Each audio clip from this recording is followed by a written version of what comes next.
Okay, so hello, either future or existing project coordinators. This is the final slide of the presentation, or actually multiple slides. But I decided to do a video here just to take you through each one or couple of one-offs that I've included within each one of these subtopics that you see here at the top.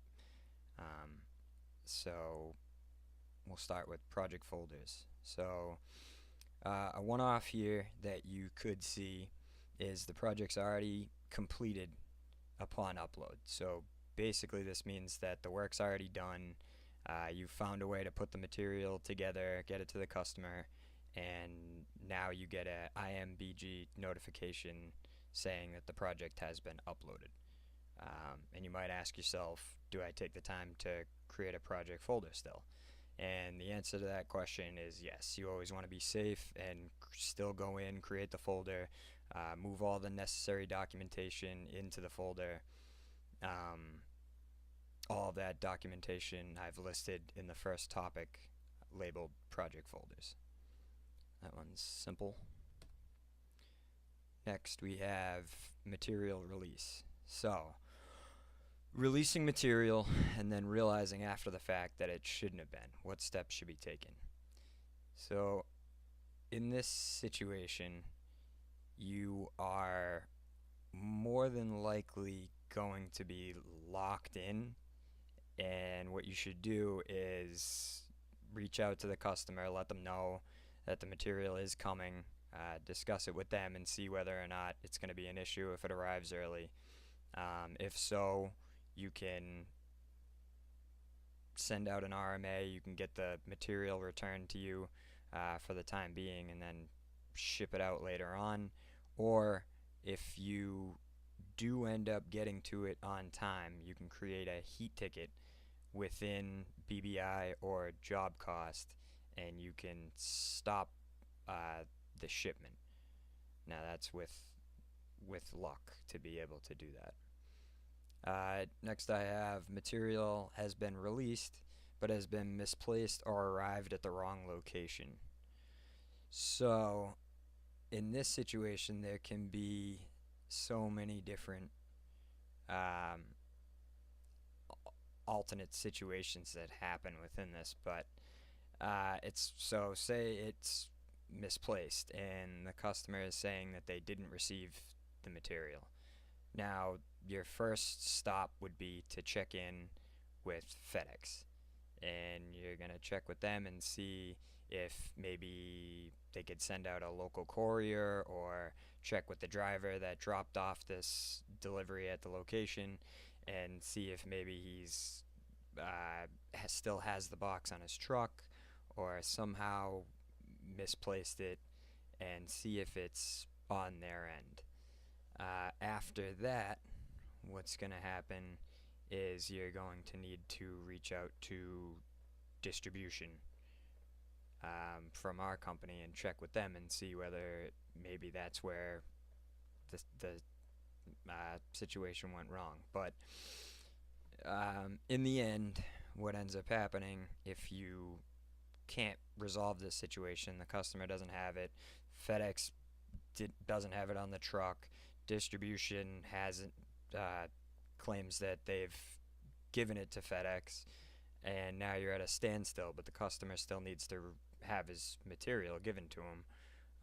As of right now, how it stands is that you would need to check with the salesman first, but more than likely what's going to happen is the material is going to be reordered using a system change on that particular job and then reshipped. That would be if you aren't able to find it in stock within the office or within Squirrel Stock.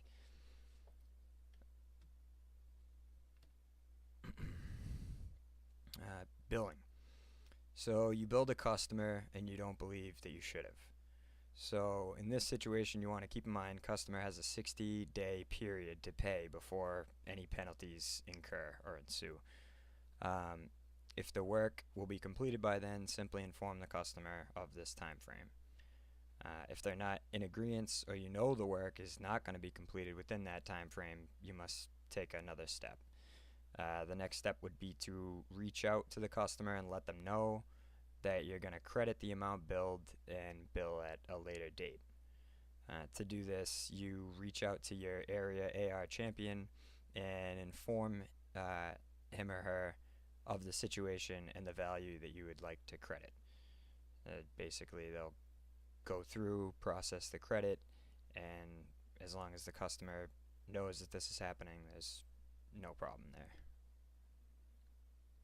That's an easy fix. Okay, change orders. You've entered the change order, hit finish change order, and made a mistake. If the change order is open still, you'll be able to save yourself. If the change order is auto-approved, it's a different story. So if the change order is open, then it's not going to fully lock the change order in. You'll still be able to go in and manipulate the details on the order estimate screen, change order estimate screen.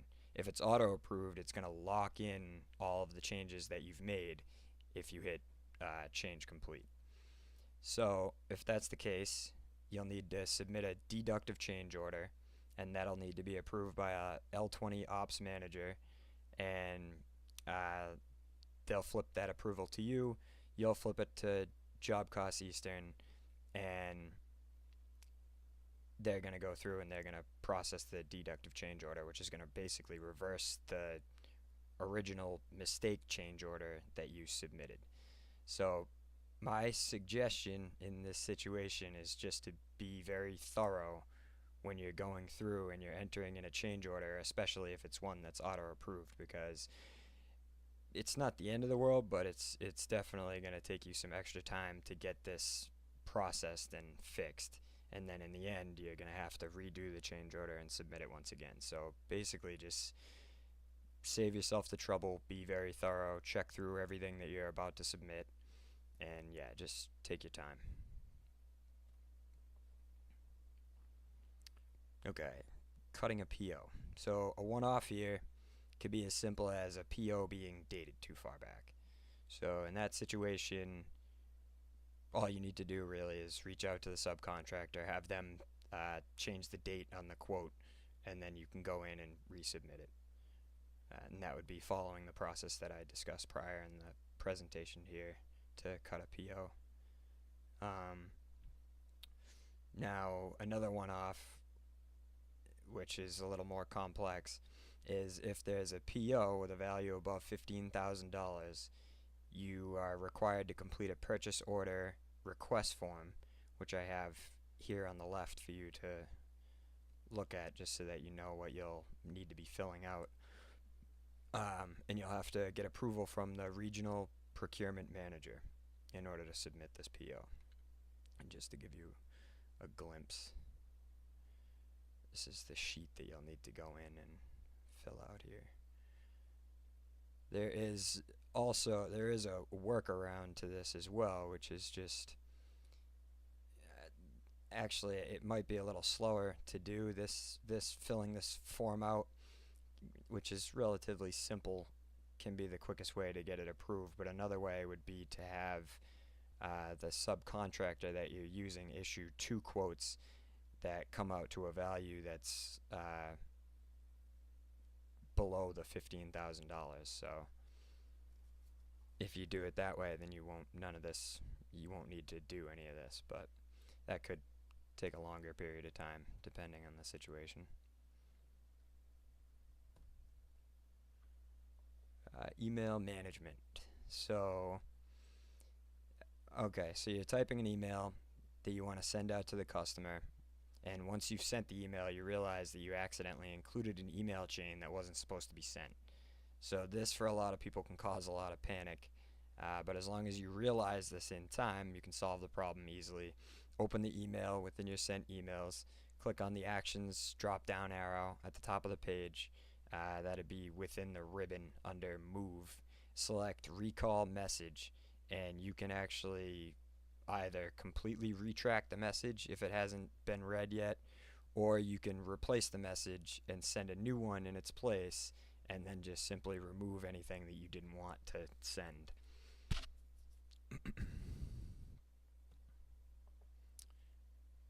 Okay, next, finishing projects here.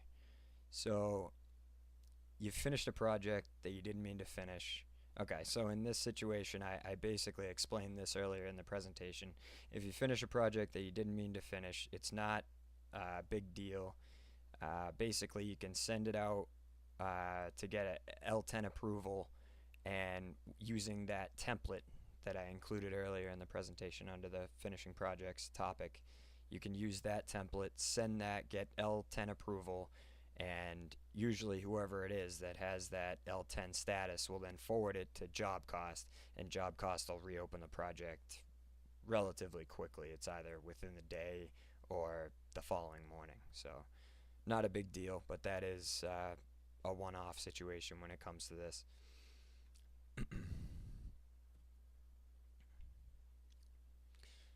Okay, next. This is a big one here. Not a sales support role. So, I chose to include this slide because since project coordinators work closely with the assigned sales reps, sometimes you'll be asked to perform tasks that aren't actually a part of the written roles and responsibilities of a project coordinator.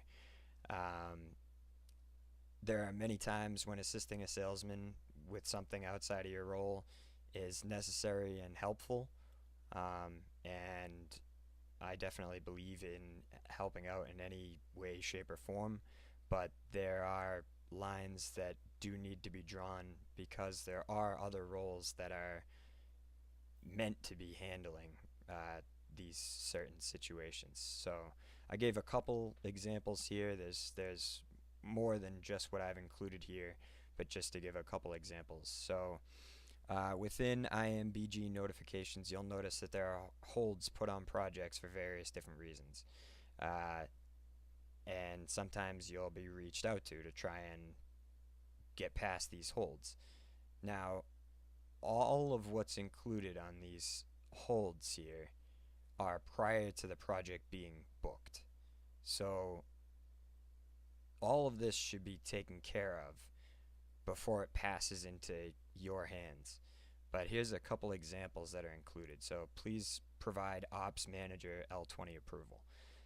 This one's relatively simple, but if you think about how many jobs are being uploaded all the time, if you were to constantly be reaching out to your Ops Manager getting L20 approval for your salesman, then that would take up some time. So this is supposed to be done prior, and this should be done by the salesman or the sales support role. Next, these are just examples of reasons that the jobs are on hold once again. So sold to, shipped to, site end user are still prospects, so they're not in our system yet. Those need to be added by the salesman or sales support once again. Next, you have site address is incorrect. So they're going to upload the job, but the site address that they have or that they're trying to enter in is incorrect. So that's not something that you would be involved in or try to resolve. Again, once again, that's the salesman or sales support.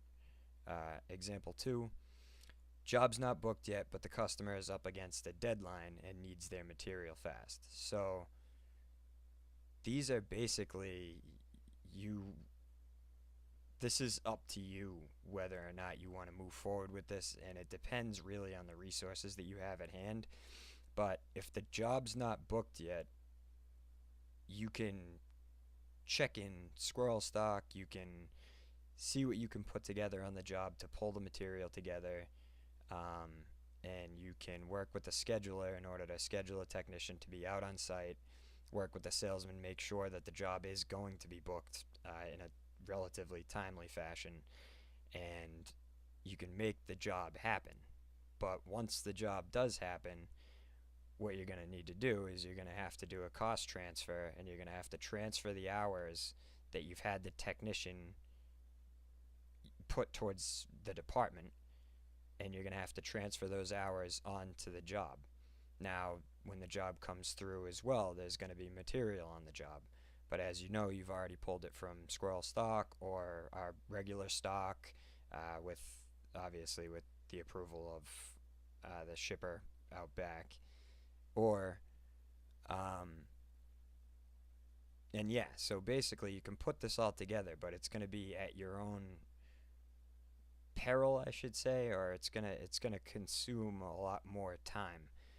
So one other way to avoid this is just to up front put a stop to it and let the salesman know the situation that's going on, and that you really need these jobs booked prior to putting them together, just because of all the clerical work and running around that goes into it if they haven't gotten the job uploaded on time. And there could be a variety of different reasons for this.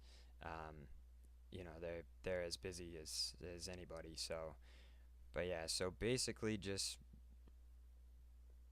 do this, but make your own judgment on it, on whether or not. So it's not necessarily your responsibility to make this happen, but if you see it as something that you can put together, and you're trying to work to save the day, help the customer out, then by all means do it. So that's another one off here. And actually, that's gonna conclude this presentation as a whole. So I hope you guys enjoyed. I hope the information that I've included within this presentation is helpful in your role. And yeah, I wish you the best of luck.